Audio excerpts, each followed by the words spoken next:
The first whisper of dawn barely touched the cobbled street outside the daily grind, a coffee shop that had stood on this corner for longer than most memories stretched. Inside, Eleanor moved with a quiet, practiced grace, a silhouette against the soft glow of the brewing machines. Every morning, before the first customer, before the town truly woke, she performed her ritual. It began with the precise measure of beans, the rhythmic grind that hummed a low, comforting tune in the stillness. The water, heated to an exact temperature, cascaded over the dark grounds, releasing an aroma that was both earthy and ethereal, a promise of warmth and waking. This was not just coffee. It was an offering, a silent prayer. She poured 2 cups. One, she placed on the counter, ready for the inevitable rush. The other, she carried with a delicate reverence to the window table, the one bathed in the earliest light, overlooking the sleepy street. It was always the same cup, a chipped ceramic mug with a faded blue rim, a silent sentinel awaiting its unseen recipient. She would set it down, the steam rising in a gentle plume, a transient cloud against the cool glass, and then she would simply stand there for a moment, her gaze fixed on the empty chair, a profound, unreadable sorrow etched around her eyes. It was a sorrow that had settled into the very lines of her face, a quiet landscape of loss that only deepened with the years. The ritual was a testament to something, a vigil kept for a promise whispered on a different morning, decades ago. Locals, in their own quiet ways, had noticed. They were a town of observers, of gentle gossips, their lives interwoven with the rhythms of the daily grind. Mrs. Henderson, who always ordered a black coffee and a blueberry scone, would cluck her tongue softly, a sympathetic hum. Young Thomas, the paper boy, would pause his route, his eyes lingering on the solitary cup, a question mark in his youthful gaze. They whispered, of course. Theories spun like sugar in their morning lattes. A lost child, a forgotten friend, a secret admirer. But Eleanor never offered an explanation. Her silence was as much a part of the ritual as the coffee itself, a protective shroud around a grief too personal to articulate. The mystery, like the aroma of fresh coffee, permeated the air, a gentle, persistent hum beneath the surface of their daily lives. One such morning, a new presence began to frequent the daily grind. Leo. He was an artist, or at least he carried the quiet intensity of one. His clothes were paint-splattered, his hair perpetually disheveled, and his eyes, a deep, thoughtful gray, seemed to absorb every detail of the world around him. He would sit in a corner, nursing a single espresso, his sketchbook open, his charcoal dancing across the page. He noticed the ritual, of course. How could he not? The solitary cup, the quiet vigil. He found it curious, a strange, beautiful anomaly in the predictable rhythm of the town. He sketched Eleanor once, from a distance, capturing the quiet dignity of her posture, the subtle curve of her sorrow. He didn't understand the meaning, but he felt the weight of it, the profound, unspoken narrative that unfolded each morning at the window table. The coffee shop itself was a character, a warm, inviting embrace against the often harsh realities of the outside world. The scent of roasted beans mingled with the faint sweetness of pastries, a comforting symphony for the senses. The clatter of ceramic, the hiss of the espresso machine, the low murmur of conversations. These were the rhythmic sounds of life, a gentle counterpoint to Eleanor's quietude. Sometimes, a ray of sunlight would pierce through the window, illuminating dust motes dancing in the air, transforming the ordinary into something almost magical. These were the cinematic pauses, the moments of emotional breathing room, where the world seemed to hold its breath, waiting. Eleanor, in her rare moments of stillness, would sometimes catch Leo's eye. A fleeting glance, a silent acknowledgement. She saw the quiet burdens in his gaze, the same introspection that mirrored her own. She saw the way his fingers, stained with charcoal, moved with a delicate precision, the way he observed the world with a hunger she recognized. She knew, without words, that he was a kindred spirit, a fellow traveler on a path less traveled. She would sigh, a soft, almost imperceptible sound, a release of some unseen tension.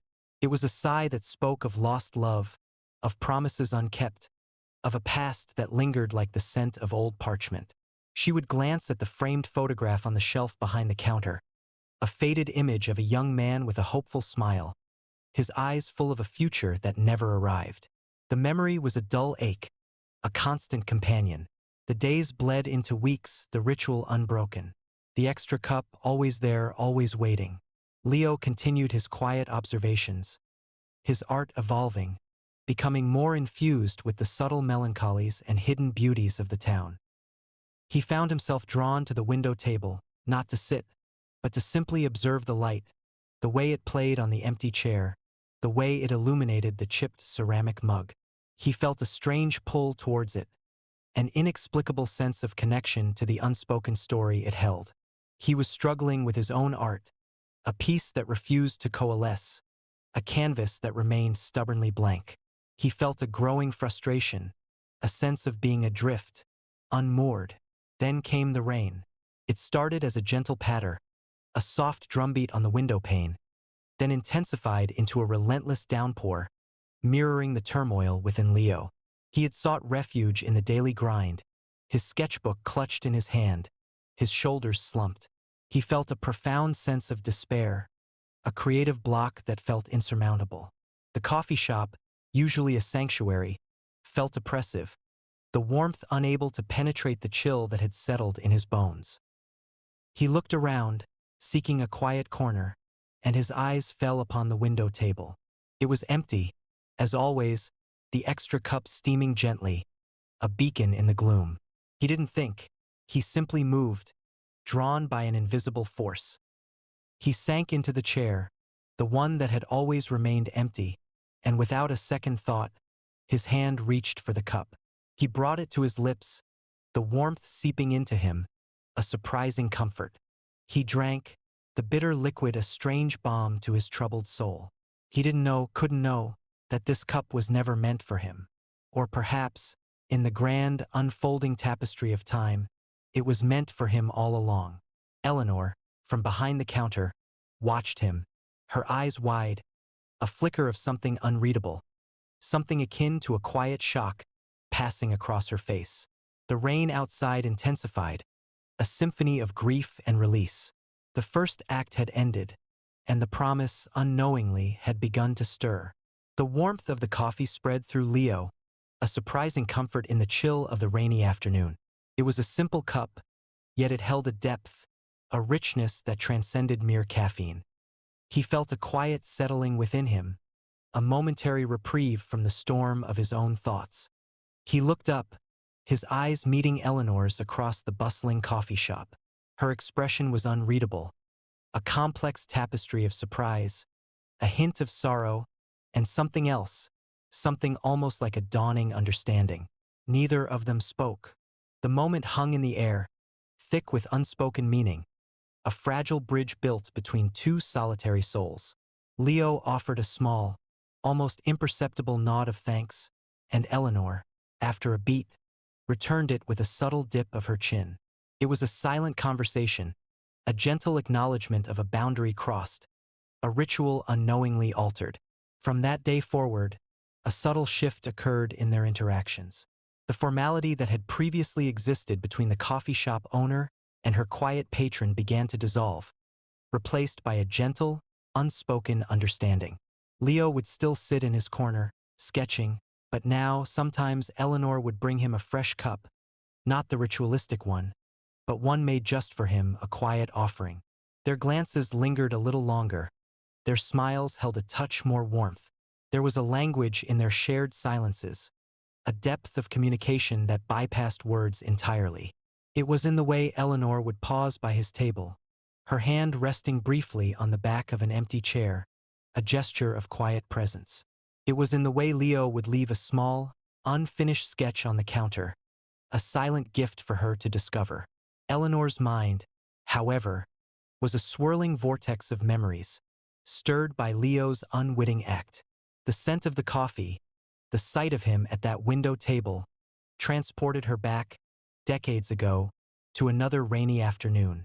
Soft dissolve, the coffee shop fading, replaced by a younger Eleanor, her face alight with a youthful hope, Julian. His name was Julian. He was a whirlwind of passion and dreams, an aspiring writer with ink-stained fingers and a laugh that could chase away any shadow. He had found her coffee shop, then just a small, unassuming place, and had declared it his sanctuary. They had spent countless hours at that very window table, sharing dreams, sipping coffee, and weaving a future out of whispered promises. "I'll come back for you, Elle," he'd said, his hand warm over hers, the rain drumming a rhythm on the glass. "No matter where I go, no matter how long it takes, I'll come back to this table, and we'll share a cup of coffee, just like this." He had left for the city, chasing a literary dream, a promise hanging in the air like the sweet steam from their cups. She had waited. Days turned into weeks, weeks into months, months into years. The letters grew fewer, then stopped. The dream faded, but the promise, for Eleanor, remained.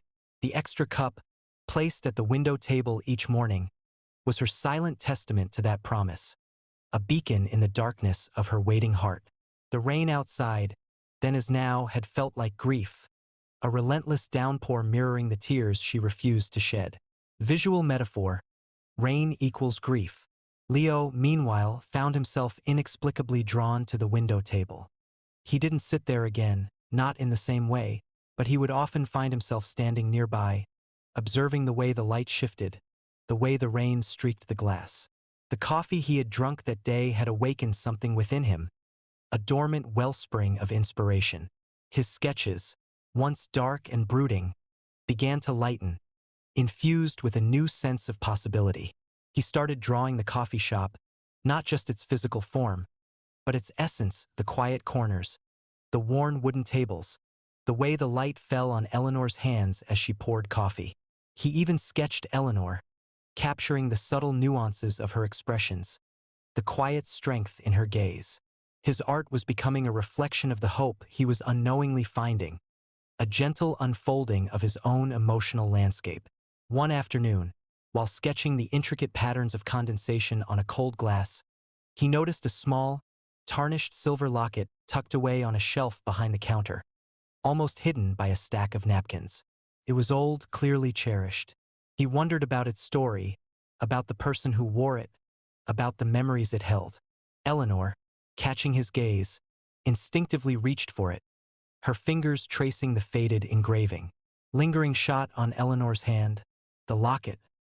It was Julian's, a small, insignificant trinket he had given her, a token of his affection. It was a symbolic object, a tangible link to a past that still held her captive. She held it for a moment, her eyes distant, lost in the echoes of a different time. The locket, like a key, unlocked a flood of memories, not just of Julian, but of the vibrant, hopeful girl she once was. She remembered the letters, filled with his grand plans, his struggles, his unwavering belief in their future. She remembered the last one, short and hurried, promising to be home soon, to finally fulfill their coffee promise. It had been years since she'd allowed herself to truly feel the sting of that unfulfilled promise, the quiet despair that had settled deep within her. But now, with Leo's presence, with the subtle shift in the air, the memories felt less like a burden and more like a gentle ache, a bittersweet reminder of a love that had once been so vibrant. The mystery of the extra cup, for the audience, was slowly unraveling, piece by painful piece. Leo, unaware of the profound connection he had stumbled into, continued to sketch, his art becoming a silent dialogue with the world around him. He found himself sketching the window table repeatedly, the empty chair, the way the light fell upon it. He was trying to capture something elusive, something he couldn't quite name. It was the feeling of waiting, of quiet anticipation, of a story untold. He was, in his own way, mirroring Eleanor's vigil, unknowingly participating in a ritual that had begun long before his arrival. The coffee shop, once just a place for a quick caffeine fix, had become a canvas for his emotions, a sanctuary for his soul.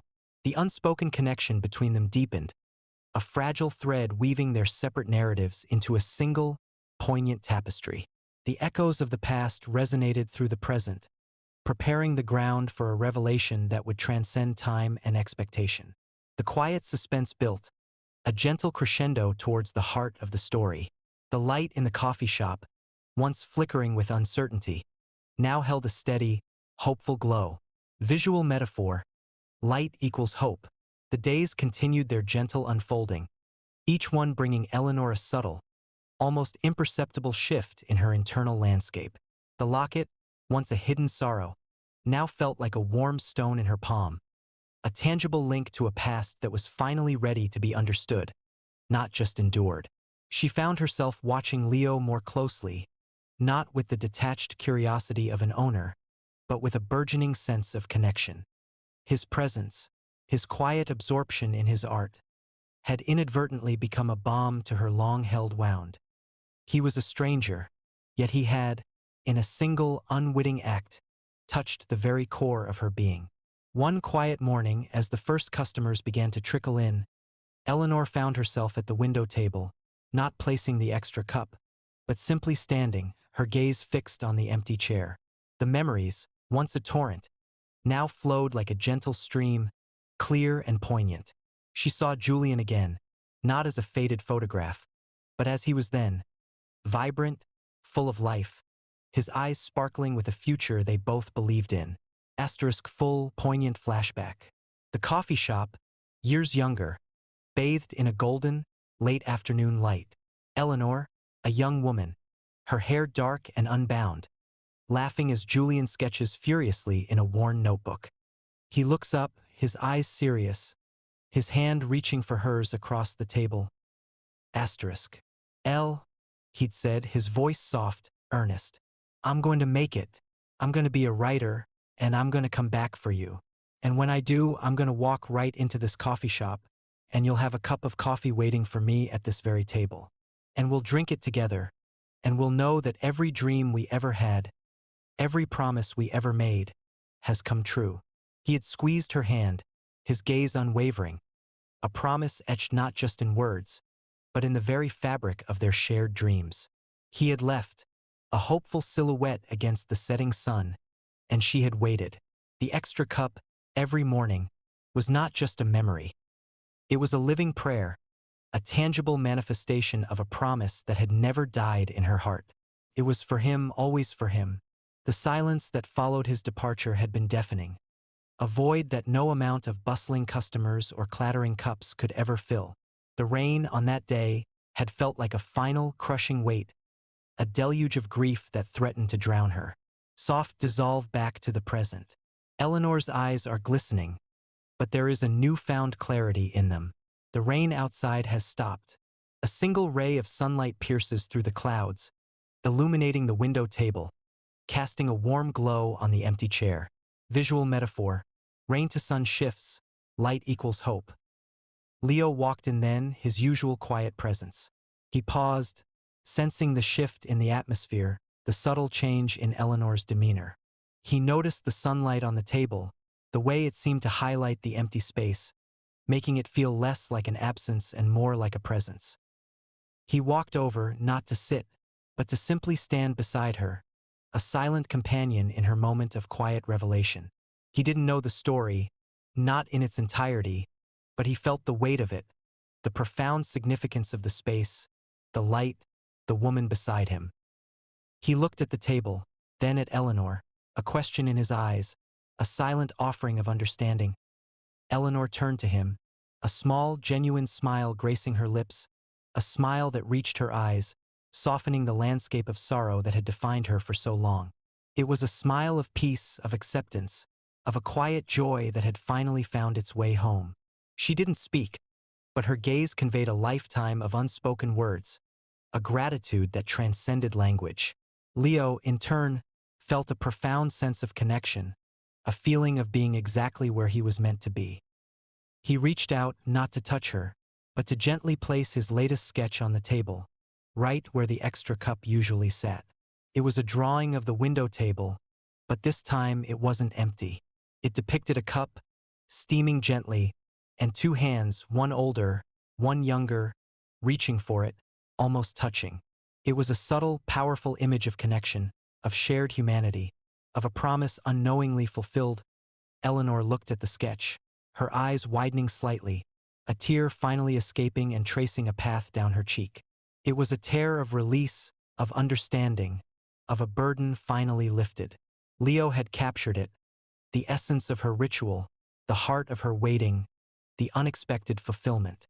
He had, without knowing, completed a circle that had remained open for decades. The coffee, the ritual, the waiting, it had all been for Julian. But in the end, it had brought her Leo, a different kind of connection, a new kind of hope. They stood there for a long moment, bathed in the sunlight, the sounds of the coffee shop a gentle hum around them. The world outside, once a source of turmoil for Leo, now felt vibrant, full of possibility. His creative block had vanished, replaced by a surge of inspiration, a desire to capture the quiet beauty of human connection, the subtle dance of fate. He had found his muse, not in a grand gesture, but in a simple cup of coffee, a quiet ritual, and the profound, unspoken story of a woman who had waited. Eleanor, in turn, felt a lightness she hadn't experienced in years. The ritual would continue, but its meaning had shifted. It was no longer a vigil for a lost love, but a celebration of connection, a testament to the enduring power of hope, and a quiet acknowledgement that sometimes promises are fulfilled in the most unexpected ways, by the most unexpected people. The future, once a blank canvas, now held the promise of new colors, new stories. Leo eventually picked up his sketchbook, a renewed purpose in his stride. He glanced back at Eleanor, who was now behind the counter, serving a customer, a faint, peaceful smile still lingering on her lips. He knew instinctively that he would return, not just for the coffee, but for the quiet understanding, for the unspoken connection that had blossomed in this small, unassuming coffee shop. As the day drew to a close, and Eleanor prepared to lock up, she looked at the window table. The sketch was still there, a silent testament to the day's events. She picked it up, her fingers tracing the lines, a profound sense of peace settling over her. The story of the extra cup had found its unexpected resolution, a quiet payoff that resonated with the bittersweet beauty of life itself. The promise, made in the rain, had been fulfilled in the sunlight, not by the one who made it, but by the one who unknowingly needed it most. And in that fulfillment, a new hope had been born, a gentle whisper of possibility in the quiet hum of the universe.